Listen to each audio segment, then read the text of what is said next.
Bonjour à tous et bienvenue dans ce nouvel épisode Accompagnement du début d'exercice en libéral. Je suis Sophie Martin et aujourd'hui on va vraiment rentrer dans du concret, mais franchement fondamental pour tous ceux qui démarrent en libéral. Choisir son régime d'imposition. Vraiment, on me pose la question tout le temps. Est-ce que je dois être en micro-BNC ? C'est quoi d'ailleurs ce truc et la déclaration contrôlée ? Est-ce que c'est pour moi ou faut attendre d'être un gros pro ?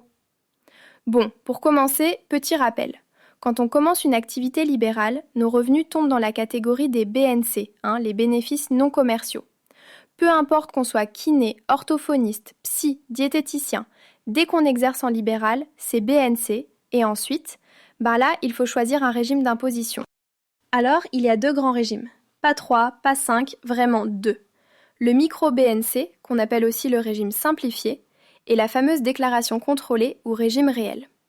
Le premier, c'est un peu la voie rapide. Et le second, c'est la gestion un peu plus sérieuse, j'ai envie de dire, mais qui peut vous faire économiser beaucoup si vos charges sont élevées. Il ne faut pas en avoir peur. Perso, je me souviens trop bien de mon démarrage.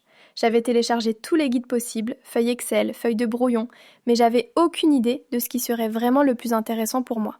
J'hésitais, je demandais à droite à gauche, et franchement, ce choix au début, il a un impact direct sur votre quotidien. Donc on va voir ensemble comment ça marche et comment avancer sans se planter, ou du moins en prenant une décision éclairée. Où étais-je ? Ah oui, alors commençons par le régime dont tout le monde rêve quand on débute, le micro-BNC. Bon, alors, le micro-BNC, c'est le régime où tout paraît simple.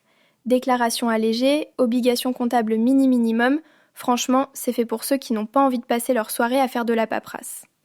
Comment ça fonctionne ? C'est très simple. Vous déclarez juste votre chiffre d'affaires, rien d'autre, sur la déclaration d'impôt, la fameuse 2042 dans la rubrique dédiée, et hop, l'administration applique direct un abattement forfaitaire de 34%. En gros, on considère que sur les 100% que vous gagnez, il y a 34% de charges, quoi que vous fassiez, et vous serez imposé seulement sur les 66% restants. Mais, et c'est important, il y a un seuil à respecter. 77 700 € de recettes hors taxes. Si l'année passée ou celle d'avant vous étiez en dessous, c'est bon, vous pouvez rester au micro-BNC.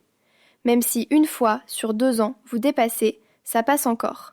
Mais, je préfère préciser, vérifiez toujours vos chiffres et pas d'affolement, l'ANGAC va t'aider à comprendre ta situation, n'hésite pas à les compacter. Et pour ceux qui se disent « Attends, j'ai encaissé un gros montant en décembre, mais il m'a été payé en janvier », on raisonne en recettes effectivement reçues, pas facturées.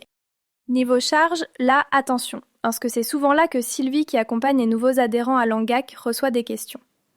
Sylvie, je peux déduire mes déplacements, ma formation ? Et non.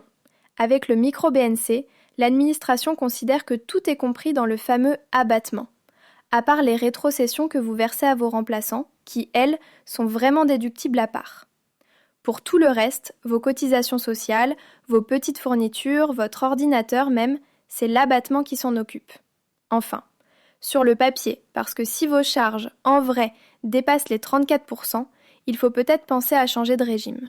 Pour la compta, honnêtement, il faut avoir un logiciel, car la comptabilité doit être tenue sur un support conforme. Pas de tableur Excel, pas de cahier. Et ouvrir un compte bancaire professionnel.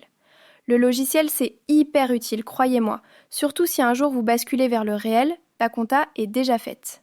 Là encore, l'ANGAC te donne un vrai coup de pouce pour être sûr. Petite anecdote, Sylvie a accompagné un jeune kiné l'année dernière. Il avait toutes ses recettes bien en dessous du seuil, il a pu se lancer, faire ses premiers remplacements sans se prendre la tête, et il était ravi. Donc pour les débuts, c'est clairement le régime le plus pratique. Mais il faut rester vigilant sur vos charges, sinon on va voir qu'il y a plus intéressant. Alors, la déclaration contrôlée. Là, c'est un autre monde.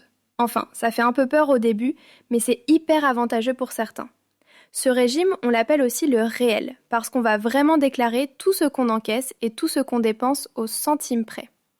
Donc si vos recettes dépassent 77 700 € plusieurs années de suite, ou si vos charges sont vraiment conséquentes, c'est le moment de se pencher dessus.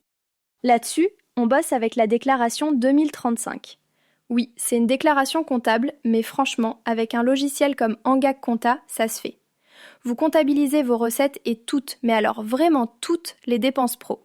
Location ou charge du cabinet, matériel, déplacement, cotisations sociales obligatoires, impôts pro, même la formation, les redevances, l'adhésion en GAC, tout passe tant qu'on a un justificatif. Je vais vous prendre un exemple concret comme celui du guide, parce que là, ça parle tout seul. Imaginons 2 pros. Chacun fait 60 000 € de recettes à l'année. Le premier garde le micro-BNC. Il aura l'abattement de 20 400 €, 34%. Ça fait un bénéfice imposable de 39 600 €. Mais s'il passe au réel, il peut lister ses dépenses réelles. Loyer, charges sociales, ses formations, ses déplacements.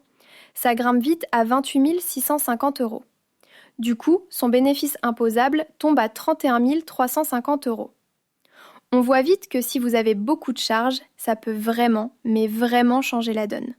Bref, tu auras moins d'impôts à payer. Pourquoi certains choisissent directement le régime réel en débutant ? Eh bien parce que, parfois, on sait d'avance qu'on aura plein de dépenses.